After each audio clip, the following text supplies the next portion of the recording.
नमस्कार दोस्तों। पिछले कुछ दिनों से मैं सीरियसली इस बात को समझने की कोशिश कर रहा हूँ कि भारत देश कैसा विश्व गुरु बन गया है। 2011 में एक दिन मैं बाबा की गुफा में ही था, मई में वो दरवाज़ा खुल गया और दरवाज़ा खुला तो अंदर सारा सब कुछ चल रहा था। जहाँ एक आदमी जो रेप और मर्डर केस में कन्विक्टेड है उसको 2017 से 14 बार पैरोल मिल चुकी है। इस आदमी को बर्थडे सेलिब्रेट करने के लिए जेल से छुट्टी मिल जाती है। हरियाणा हो या दिल्ली, जब भी इलेक्शन आते हैं तो इनकी जेल से छुट्टी पक्की। नमस्कार दोस्तों, आज मेरे अनशन का 14वां दिन है। और दूसरी तरफ एक एनवायरमेंटल साइंटिस्ट और एक्टिविस्ट सोनम वांगचुक जो सुप्रीम कोर्ट में इस बात के लिए फाइट कर रहे हैं कि उन्हें वर्चुअल हियरिंग अटेंड करने का राइट मिल जाए। जो कभी नेशनल हीरो माना जाता था, आज अचानक से वो देश का विलेन डिक्लेयर हो जाता है। इसी विश्व गुरु भारत में हम चीफ मिनिस्टर और मिनिस्टर को एक 26 साल के बाबा के सामने झुक के उनकी आरती हुई उतारते हुए देखते हैं। ऑनेस्टली बताओ, क्या इसी दिन के लिए लोगों ने इन्हें वोट दिए थे? इन बाबाओं को वाई कैटेगरी सिक्योरिटी मिलती है। धीरेन्द्र शास्त्री को वाई कैटेगरी की सुरक्षा दी गई है और कुछ रिपोर्ट्स में पीएम का छोटा भाई तक कहा गया है। देश की मीडिया टीवी पर इनके दिव्य दरबार तो दिखाती है, पर कुछ हार्ड फैक्ट्स दिखाने की हिम्मत नहीं कर पाती।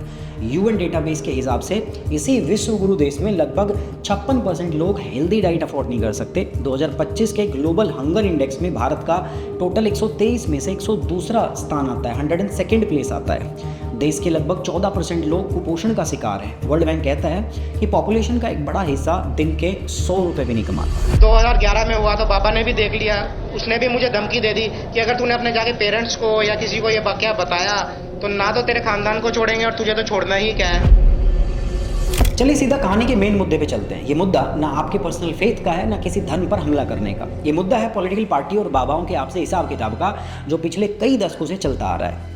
दोनों को एक दूसरे की ज़रूरत होती है और इंडिया के इलेक्शन हर बार इस बात को प्रूव करके जाते हैं। डेरा सच्चा सौदा जैसे गुरमीत राम रहीम चलाते हैं, उनके कन्विक्शन से पहले लगभग 6 करोड़ फॉलोवर थे, जो किसी पॉलिटिकल पार्टी या आइडियोलॉजी के लिए लॉयल नहीं थे। ये लॉयल होते थे अपने बाबा के लिए। ये लोग अपने बाबा के कहने पर एक ब्लॉक की तरह वोट करते थे, जो हरियाणा में सिरसा, फतेहाबाद और हिसार की 28 असेंबली सीट को पलटने की ताकत रखती थी। डेरा पहले कांग्रेस के साथ था, इसलिए 2007 पंजाब इलेक्शन में वो ओपनली कांग्रेस को सपोर्ट करता है। लेकिन 2014 लोकसभा इलेक्शन और हरियाणा असेंबली इलेक्शन में डेरा ने पार्टी बदल ली और बीजेपी को सपोर्ट किया। 2015 दिल्ली और बिहार इलेक्शन में भी उनके 3000 फॉलोवर बीजेपी के लिए कैंपेन करते नजर आए। अगर आपको आज के इस मॉडर्न डे बाबा नेता मॉडल को समझना है तो आपको इसका ओरिजिनल ब्लूप्रिंट आसाराम बापू को देखना पड़ेगा। कमरे में आसाराम ने अपने हाथों से मेरे शरीर पर पहने ऊपर के कपड़े उतार दिए और फिर मेरे अंगों को सहलाते रहे। 2018 में माइनर के रेप केस में लाइफ सेंटेंस मिलने से पहले उन्होंने गुजरात में 400 एकड़ का एम्पायर खड़ा किया था और पूरे देश में 40 आश्रम और बहुत सारे स्कूल बनाए थे। मेरा सौभाग्य रहा है कि जीवन में जब कोई नहीं जानता था, उस समय से बापू के आशीर्वाद मुझे मिलते रहे हैं। नरेंद्र मोदी भी जब 2000 में गुजरात बीजेपी के जनरल सेक्रेटरी थे, तब मोटेरा आश्रम गए थे और टाइम पर बाबा जी से उनका आशीर्वाद लेते रहे। जब 2013 में रेप एलिगेशन आया, कुछ बीजेपी लीडर जैसे उमा भारती ने इसे पॉलिटिकली मोटिवेटेड भी बताया था। लेकिन जब आसाराम बापू दोषी पाए गए और उन्हें सजा हो गई, तो सारे नेताओं के साथ जो फोटो थी वो ओवरनाइट गायब हो गई। ना अपॉलॉजी, ना अकाउंटेबिलिटी, बस एक बड़ा पॉलिटिकल साइलेंस। अब बात करते हैं 26 साल के बागेश्वर सरकार धीरेन्द्र शास्त्री की, जिनके आश्रम में मध्य प्रदेश के पूर्व बीजेपी सीएम शिवराज सिंह चौहान और state BJP president VD Sharma देखे जाते रहे हैं। लेकिन ये सिर्फ बीजेपी की कहानी नहीं है, कांग्रेस भी पूरी तरीके से खेल में है। एमपी कांग्रेस चीफ कमलनाथ फरवरी 2023 में बागेश्वर धाम गए, 2 घंटे बैठे और अगले एमपी असेंबली इलेक्शन से पहले जीत की प्रार्थना तक वहीं बैठ के की थी। अब चाहे बीजेपी हो या कांग्रेस, दोनों पार्टी ने उनके लिए बड़े बड़े मेगा इवेंट ऑर्गेनाइज किए हैं। लेकिन क्यों? क्योंकि उनका दिव्य दरबार लाखों लोगों को खींचता है और ये लाखों लोग हिंदू राष्ट्र और कल्चरल नेशनलिज्म के नैरेटिव को एम्पलीफाई करते हैं और पॉलिटिकल पार्टीज के लिए वोट बैंक और आगे चल के एक डिस्ट्रैक्शन टूल का काम करते हैं। बदले में बाबाओं को मिलता है legitimacy as a moral authority, Y category security, land allotment और लीगल सॉफ्टनेस। हो चाहे मुसीबत फिर ना टिकने पाए, है जोगी रे हम तो लुट गए तेरे प्यार। अगर आज के मॉडर्न बाबा के धंधे को समझना है तो वापस आशाराम बापू तक जाना पड़ेगा। सिर्फ उनके जुर्म की वजह से नहीं, बल्कि इसीलिए क्योंकि उन्होंने सबसे पहले एक ऐसा परफेक्ट बिजनेस मॉडल बनाया था जिसको बाद में लोगों ने कॉपी करके उससे बड़ा बना दिया। बाबा ने 1971 में गुजरात के एक सिंपल से आश्रम से शुरू किया था और 2000 तक आते आते 10,000 करोड़ का एम्पायर बना दिया, जो पूरी तरीके से unaccounted cash, tax free trust और पॉलिटिकल हैंडशेक के थ्रू बना हुआ था। शुरुआत हुई सिंपल डोनेशन से, जो प्रवचन और सत्संग में आने वाले लोग संत श्री आशाराम ट्रस्ट को देते थे। ये सारा पैसा सेक्शन 80G के अंडर में टैक्स फ्री होता था। ये सारा पैसा महीने के 2.5% इंटरेस्ट पर ब्लैक मनी लोन्स की तरह बिल्डर और बिजनेसमैन को दिया जाता था, जिसका पता 2013 की एक पुलिस रेड में चलता है।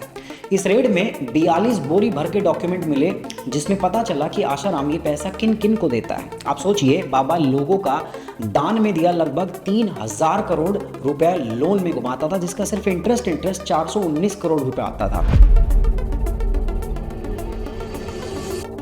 जिस व्यक्ति को हम भगवान मानते थे, साधु मानते थे, संत मानते थे, वो पता चला कि वह तो शैतान और चरित्रहीन और व्यभिचारी व्यक्ति है। इसके बाद 2013 में जोधपुर आश्रम की एक 16 साल के डिसाइपल ने बाबा पर रेप का FIR फाइल किया। उसके बाद आश्रम के फॉलोवर 15 शहरों के अंदर में सड़कों पर उतर गए और तोड़फोड़ करने लगे। लेकिन जब सुप्रीम कोर्ट ने अरेस्ट का ऑर्डर दिया, तब आशाराम ने एक नया नैरेटिव चला दिया कि ये सारी जो साजिश है, ये कांग्रेस की साजिश है, कांग्रेस की मिलीभगत। टीवी पर बीजेपी और कांग्रेस ने अपना ब्लेम गेम स्टार्ट कर दिया, लेकिन हकीकत में देश की दोनों बड़ी पॉलिटिकल पार्टीज के इन बाबा के साथ में गहरे संबंध थे। अप्रैल 2018 में जोधपुर कोर्ट ने आशाराम को उस माइनर लड़की के रेप केस में लाइफ सेंटेंस दे दिया और जजमेंट ने क्लियरली नोट किया कि इस दौरान विटनेस को बहुत डराया और धमकाया गया था। 2023 में गुजरात की कोर्ट ने एक और रेप केस के अंदर में दूसरी लाइफ टर्म ऐड कर दी, लेकिन आज भी उसके कई आश्रम क्वाइटली चल रहे हैं, जहां उनकी बेटी भारती देखरेख करके उनको चला रही है।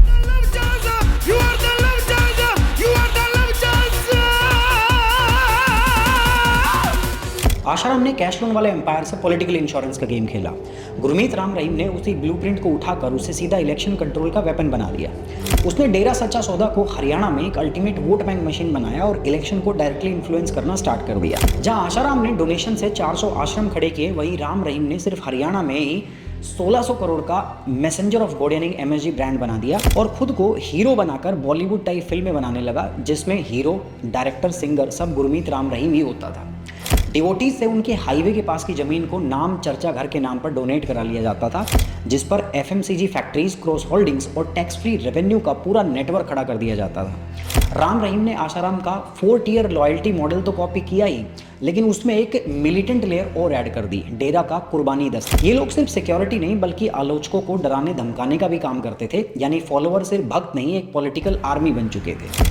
बाबा के नाम चर्चा प्रोग्राम के अंदर में ब्लॉक कमेटी बनती थी, जहां रूल सिंपल था कि हर फॉलोअर को 5 वोटर बूथ तक लेके जाने हैं और उनसे वोट डलवानी है। कन्विक्शन ने झटका तो दिया, लेकिन मॉडल को तोड़ नहीं पाया। अगस्त 2017 में CBI कोर्ट ने उन्हें अपनी ही 2 फीमेल डिसाइपल को रेप करने के केस में 20 साल की सजा सुनाई। जनवरी 2019 में जर्नलिस्ट रामचंद्र चटर्जी के मर्डर के केस में उनको लाइफ सेंटेंस मिला। यही वो जर्नलिस्ट था जिन्होंने डेरा के सेक्सुअल अब्यूज को एक्सपोज किया था। उस कन्विक्शन के बाद में पंचकुला में दंगे फूट पड़े और 41 लोगों की जान चली गई थी, पर फिर भी हरियाणा का सिस्टम आशाराम स्टाइल प्रोटेक्शन देता रहा। 2017 से अगस्त 2025 तक टोटल 364 दिन जेल के बाहर ये रह चुके हैं और इनमें से कई इलेक्शन के आसपास के टाइम पर ये जेल से बाहर आए हैं। राम रहीम ने ये प्रूव कर दिया कि बाबाओं को ना फुल फ्रीडम की कोई ज़रूरत नहीं है, बस टाइम पर उनको पेरोल मिलती रहनी चाहिए। सारा इन्फ्लुएंस वैसे ही चलता रहेगा। हाँ पाँव ठीक है, हम ठीक है, बैठ तो उधर। आशाराम ने पैसे कमाने का ढंग खोजा, राम रहीम ने उसे वोट बैंक मॉडल बना दिया और अब धीरेन्द्र शास्त्री उसी ब्लूप्रिंट का नेक्स्ट वर्जन है। भगवा रंग के कपड़े भी मक्का मदीना में प्रवेश नहीं कर सकते पहन करके, रोक है उस पर, तो फिर मेरे अंगने में तुम्हारा क्या है? लेकिन इस बार पूरा सेटअप टीवी, सोशल मीडिया और रोजमर्रा की पॉलिटिक्स के लिए ऑप्टिमाइज हो चुका है। फॉर्मूला आज भी वही है, पहले अनबक्ड बनाइए और उसको बाद में पॉलिटिकल पावर में कन्वर्ट कीजिए। धीरेन्द्र शास्त्री छतरपुर में गढ़ा गांव से कथावाचक के रूप में शुरू करते हैं। दादाजी की समाधि और वहां के हनुमान मंदिर धीरे धीरे बागेश्वर धाम बन जाता है। कुछ ही सालों में लोगों की जुबान पर पंडित जी बागेश्वर सरकार में बदल जाते हैं। आसाराम की तरह धीरेन्द्र शास्त्री भी सेवा और मंदिर बनाते हैं, लेकिन आसाराम के कैश टोन मॉडल से अलग धीरेन्द्र शास्त्री की जो पूरी ग्रोथ है वो रील, लाइव स्ट्रीम और 24/7 ऑनलाइन प्रेजेंस पर टिकी हुई है। इनका दिव्य दरबार हर बार सीधा वायरल कंटेंट बन जाता है। आसाराम जेनरिक स्पिरिचुअलिटी बेचता था, राम रहीम ने अपना पर्सनालिटी कल्ट को मास मोबिलाइजेशन का सेंटर बनाया और अब धीरेन्द्र शास्त्री एक नया कॉम्बो बेचते हैं जो है miracle show plus hardline messaging. इनका सबसे फेमस एक्ट है पर्ची सिस्टम। लोग पर्ची पर अपनी प्रॉब्लम लिखते हैं और वो बिना देखे उनके राज बता देते हैं। तो आप घर में अपने पूजा मंदिर में जो आपका स्थान है, पूजा मंदिर में आपने एकदम शंकर जी का विग्रह रख रखा है, ठीक है। वहीं पर वर्तमान में कुछ दिनों से आपने दुर्गा जी को स्थापना छोटी सी की है। अभी आपने वो कुछ दिन पहले की। इसके पहले साईं बाबा को भी बहुत माना है, उनको भी माना, फिर गणेश जी को माना, लेकिन अब आपने केवल शंकर जी और दुर्गा जी को पकड़ रखा है। और घर में रात के समय जोर जोर से कीर्तन करते हैं। एक पुड़िया किसी ने दी थी, वो भी वहीं पर रखे हुए हैं। अभिमंत्रित मंत्र की। लेकिन जब रैशनलिस्ट श्याम मानव ने उनको एंटी सुपरस्टिशन लॉ के अंडर में साइंटिफिक टेस्ट के लिए चैलेंज किया तो शास्त्री टेस्ट से बच गए और लोकेशन बदल ली। ना कोई हमारे पास चिट्ठी भेजी, ना उन्होंने कोई अपना व्यक्ति भेजा। अब ये झूठी मूठ की बातें, कोई अपने घर के अंदर चूड़ी बजा करके नाचता रहे, नंगा नाचता रहे, हमें क्या लेना देना।